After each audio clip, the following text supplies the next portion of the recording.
এ হে, তুই কি করতেছ রে? শুনো, গ্লাস নাই রে জল খাওয়ার জন্য।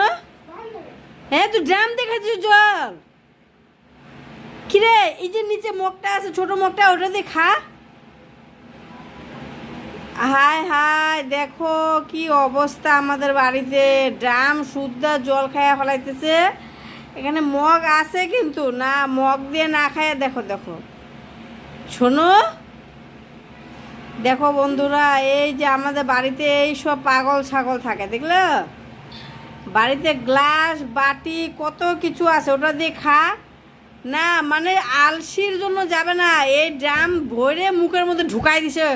শালা রাক্ষসের বাচ্চা রে। এই দেখো, এই দেখো, শকরা জলটা আবার এই ড্রামের মধ্যে ঢুকাই দিছে। মনে হয় কি কি যে করবো, এইসব হয়েছে আমাদের বাড়িতে।